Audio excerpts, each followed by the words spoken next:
ഒരു കൊടുത്തില്ല, വേണ്ട ഞങ്ങൾക്ക് കാണണമെന്ന് പറഞ്ഞു ഇവർ കാണിച്ചില്ല. രണ്ടാമത്തെ ആളാണ് മരിക്കുന്നത്. ആൻജിയോഗ്രാം ചോദിച്ചപ്പോൾ മിഷൻ കംപ്ലൈന്റ്. ഇത്രയും വലിയ ഹോസ്പിറ്റലാണ്, ആൻജിയോഗ്രാം ചോദിച്ചപ്പോൾ മിഷൻ കംപ്ലൈന്റ്. ആ പേഷ്യന്റ് പറഞ്ഞ മറുപടി ഹോസ്പിറ്റലിന്റെ പേര് ഇന്ന് മെഡിക്കൽ സൂപ്രണ്ടും പറഞ്ഞതാണ് നമ്മളെ മിഷൻ കംപ്ലൈന്റ് ആണ്, നിങ്ങൾ അറിയിക്കണ ആവശ്യം.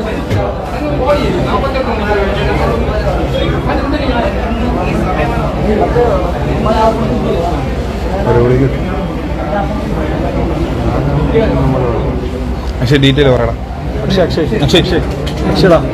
ഡീറ്റെയിൽ പറയും. ഇന്നലെ ശ്രീരാമകൃഷ്ണ ഹോസ്പിറ്റലിൽ നിന്ന് 12 മണിയായപ്പോൾ കൊണ്ടുവന്നതാണ്. വെറും നെഞ്ചുവേദന എന്ന് പറഞ്ഞ് കൊണ്ടുവന്നതാണ് എന്റെ ചേട്ടന്. ശ്രീരാമകൃഷ്ണ ഹോസ്പിറ്റലിൽ അവർ ചെക്ക് ചെയ്ത് നോക്കിയപ്പോൾ ഓക്സിജൻ കുറവ്, ഓക്സിജൻ കൊടുത്തു. അത് വേണമെന്ന് പറഞ്ഞ് പിന്നെ ബ്ലഡ് ടെസ്റ്റ് ചെയ്യാൻ കൊടുത്തു. ബ്ലഡ് ടെസ്റ്റ് ചെയ്ത സമയത്ത് ഹാർട്ട് അറ്റാക്കിന്റെ സിമ്മലുണ്ട്. അവർ രണ്ടും പോസിറ്റീവ് ഹാർട്ട് അറ്റാക്ക് ആണെന്ന് അവർ കൺഫേം പറഞ്ഞു. ആൻജിയോഗ്രാം ചെയ്യണം, അവിടെ ആൻജിയോഗ്രാം ഇല്ല, നിങ്ങൾ അടുത്ത പെട്ടെന്ന് ഹോസ്പിറ്റലിൽ SKയിലോട്ട് പോകാൻ പറയും. നമ്മൾ പറഞ്ഞു ശ്രീചിത്രയിൽ പോകാന്ന്. അവർ പറഞ്ഞു വേണ്ട, ഇവിടെ തന്നെ SKയിൽ തന്നെ പോകണമെന്ന് പറഞ്ഞ് SKയിലോട്ട് വിട്ട്. SKയിൽ 1 മണിയായപ്പോൾ ഇവിടെ വന്ന് 1 മണിയായപ്പോൾ വന്നപ്പോൾ നമ്മളെ ജൂനിയർ ഡോക്ടർ സീനിയർ ഡോക്ടർ എല്ലാം നോക്കി. കാർഡിയോ ജൂനിയർ ഡോക്ടർ വന്ന് പറഞ്ഞ് ഈ റിപ്പോർട്ട് എല്ലാം സീനിയർ ഡോക്ടർ രാജേഷിന് അയച്ചു കൊടുത്ത്. കാർഡിയോ ഇവിടുത്തെ സീനിയർ ഡോക്ടർ രാജേഷിന് അയച്ചു കൊടുത്ത രാജേഷ് ഡോക്ടർ പറഞ്ഞത് ഒരു പ്രശ്നമില്ല, ഈ പേഷ്യന്റിന് കാർഡിയോയായിട്ട് ബന്ധപ്പെട്ട ഒരു പ്രശ്നമില്ല, നിങ്ങൾക്ക് ഒരു കുഴപ്പമില്ല. ഞാൻ എന്റെ ചേട്ടനെ വിളിച്ച് പറയാണ് ഒരു പ്രശ്നമില്ല ചേട്ടാ, നമ്മളെ ഇവിടെ ആശുപത്രിയിൽ നിന്ന് വിടാൻ പോവുകയാണ്, ഒരു പ്രശ്നമില്ലെന്ന്. കുറച്ച് കഴിഞ്ഞപ്പോൾ ചേട്ടൻ വയലന്റ് ആയി തുടങ്ങി. ഇതെല്ലാം അവർ കണ്ടുകൊണ്ട് നിൽക്കുകയാണ്. 2 ഡോക്ടർമാരെ കൺമുമ്പിൽ വെച്ച് കണ്ടുകൊണ്ടിരിക്കുകയാണ്. ഒരു റിയാക്ഷനും ഇല്ല അവർക്ക്. 2 ഓക്സിജൻ മാസ്ക് അല്ലാതെ അവർ വേറെ ഒന്നും വെച്ചിട്ടില്ല. 2 ഓക്സിജൻ മാസ്ക് അല്ലാതെ 5 മണിക്കൂറോളം അവിടെ ഇട്ടുകൊണ്ട് കിടത്തി നമ്മൾ. 5 മണിക്കൂറോളം എന്ത് ചെയ്യണമെന്ന് അറിഞ്ഞുകൂടിയായിരുന്നു. 5 മണിക്കൂറോളം. 5ാമത്തെ മണിക്കൂറായപ്പോൾ പുള്ളി വൊമിറ്റ് ചെയ്യാൻ തുടങ്ങി, പുള്ളിക്ക് ഫിക്സ് വരാൻ തുടങ്ങി. ഒരു കുഴപ്പമില്ല, വെറും ആൻജിയോഗ്രാം തീരാന്നുള്ള കാര്യം ഉണ്ടായിരുന്നുള്ളൂ. ആൻജിയോഗ്രാമിന് നിങ്ങൾ ആലോചിച്ച് നോക്കണം. അവിടുത്തെ ഡോക്ടർ പറഞ്ഞത് ആൻജിയോഗ്രാം ചെയ്ത് കഴിഞ്ഞാൽ രക്ഷപ്പെടുമെന്ന്. വെറും ആൻജിയോഗ്രാമിൽ തീരാന്നുള്ള കാര്യം. ഇന്ന് അവിടുത്തെ മിഷൻ കംപ്ലൈന്റ് ആയിരുന്നു. അത് ഇവർ വരുമ്പോൾ നമുക്ക് പറയാമായിരുന്നു, നമ്മൾ വേറെ ആശുപത്രി കൊണ്ടുപോകരുത്, നമുക്ക് ഇവിടെ തന്നെ ചികിത്സിക്കണമെന്ന് നിർബന്ധമില്ല. അത് അവർ പറഞ്ഞിട്ടില്ല. അവസാനം 5ാമത്തെ മണിക്കൂർ പട്ടിയെ പോലെ 5 മണിക്കൂർ കഴിഞ്ഞപ്പോൾ 5ാമത്തെ മിനിറ്റിൽ അവിടുത്തെ കാഷ്വാലിറ്റി ഡോക്ടർ എന്ന് പറഞ്ഞ് നിങ്ങൾ ഇവിടുന്ന് കൊണ്ടുപോകണതാണ് നല്ലത്, വേറെ ആശുപത്രി കൊണ്ടുപോ, എങ്കിലേ പുള്ളിയെ രക്ഷപ്പെടുത്താൻ പറ്റൂ.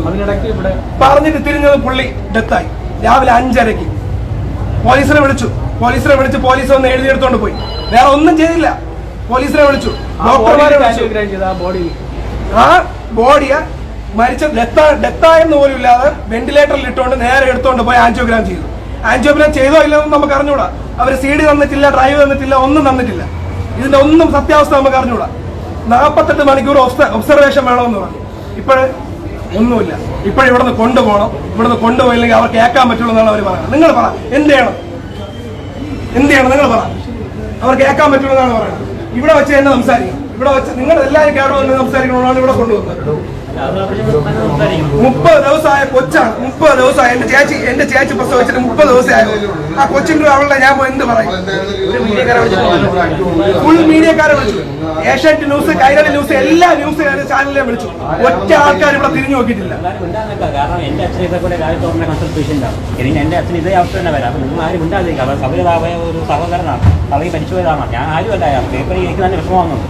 കാരണം കുഞ്ഞൊക്കെ ഉള്ളതെന്ന് കാരണം നമുക്ക് തന്നെ വിഷമം. അതെ, നൂലെടുത്താണ്. അപ്പൊ എനിക്ക് തന്നെ കേൾക്കും വിഷമമായി. കാരണം എന്റെ അച്ഛൻ ഇതേ പേഷ്യന്റ്, ഡോക്ടറിന്റെ പേഷ്യന്റ് ആണ്. അപ്പൊ ഞാൻ ഇത് എന്ത് വിശ്വസിച്ച് ഞാൻ ഇവിടെ ഇത് ഒന്നല്ല, ഇന്ന് ഫസ്റ്റ് ഡെത്ത്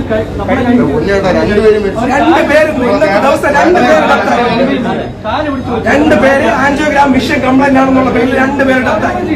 അവര് ആ പേഷ്യൻസ് കാല് പിടിച്ചവര് കൊടുത്തില്ല. മരിച്ചു കിടക്കുന്ന ആളെ തിരിച്ചു കിട്ടിയൊന്നുമില്ല. പക്ഷെ ഇതിന് നമുക്ക് എന്താണെന്ന് വെച്ചാൽ ഇതിന് നമുക്ക് 5 മണിക്കൂർ നമ്മളെ ഇട്ടുകൊണ്ടിരുന്ന 5 മണിക്കൂർ നമുക്ക് അറിയാൻ പറ്റും. അതിന് തന്നെയാണ് ഇത്ര ഇഷ്യൂ ഉണ്ടാകുന്നത്. സപ്പോർട്ട് ചെയ്യുന്നത് നമുക്ക് ഇതേപോലെ ഗതികളുണ്ടാവും. കാരണം നമ്മൾ അറിയാതെ പോയി കഴിഞ്ഞാൽ ഞാൻ ഇതേപോലെ ഇതേ അവസ്ഥയിൽ ഞാൻ 2 മണിക്കൂർ കൊണ്ട് അവിടെ വന്നിരിക്കുകയാണ്. ഉള്ള മീഡിയാസിനെ മൊത്തം വിളിക്കാനില്ല. നമ്മൾ 4 പേര് 2 മണിക്കൂർ കൊണ്ട് വിളിക്കുകയാണ്. ഒരു മീഡിയാസ് വന്നിട്ടില്ല. ഒറ്റ ആൾക്കാർ തിരിഞ്ഞു നോക്കി. രാവിലെ വന്നപ്പോഴേ 5 മിനിറ്റ് ഫുട്ടേജ് എടുത്തോണ്ട് പോയി. ആരും വിളിച്ചിട്ട് ഫോൺ എടുക്കുന്നില്ല. ജനൻ TV ഇവിടെ വന്ന് ഫുട്ടേജ് എടുത്തോണ്ട് പോയി. ആ ഫുട്ടേജ് ഡിലീറ്റ് ചെയ്യിപ്പിച്ചു. ആ ഡോക്ടർ, ഇവിടുത്തെ മെഡിക്കൽ സൂപ്രണ്ട് ഷ്യാമ പറഞ്ഞെന്ന് പറഞ്ഞു കഴിഞ്ഞാൽ നിങ്ങളെ കൊണ്ട് ചെയ്യാൻ പറഞ്ഞ ചെയ്യും. നമ്മൾ ആദ്യമായിട്ടല്ലേ ഇത് കാണുന്നത്. ഞങ്ങൾ ഇത് സ്ഥിരം കണ്ടുകൊണ്ടിരിക്കുന്നത്. നമ്മൾ സ്ഥിരം കണ്ടുകൊണ്ടിരിക്കുകയാണ്. മെഡിക്കൽ സമ്മതം നമുക്ക് തന്നിട്ടില്ല. ആൻജിയോഗ്രാം ചെയ്ത ഡീറ്റെയിൽസ് തന്നിട്ടില്ല. പേഷ്യന്റിനെ നമ്മൾ ഇപ്പോഴാണ് കാണുന്നത്. 5 മണിക്കൂറായി പേഷ്യന്റ്, 8 മണിക്കൂറായി പേഷ്യന്റ് മരിച്ചിട്ട് പേഷ്യന്റ് ഇപ്പോഴും 0% ചാൻസ് ഉണ്ട്, അതറിയാം. വെന്റിലേറ്ററിൽ ഉള്ളതുകൊണ്ട് ഹാർട്ട് ബീറ്റ് ഇടിക്കുന്നു. നാളെ നിങ്ങൾക്കെല്ലാം ഈ ഗതി വരും. ആരും ചോദിക്കാൻ വരില്ല. ആരും നിങ്ങൾക്ക് അവിടെ നിന്നോ നിങ്ങളെ തന്നെ ചോദിക്കണം. ഇതുവരെ തിരിഞ്ഞു നോക്കിയിട്ടില്ല അവർ. ഇത്രയും നേരം നമ്മൾ മുമ്പിൽ വന്ന് നിൽക്കണം, ഇതുവരെ തിരിഞ്ഞു നോക്കിയിട്ടില്ല. അവരെല്ലാം അകത്തുണ്ട്, ഇതുവരെ തിരിഞ്ഞു നോക്കിയിട്ടില്ല.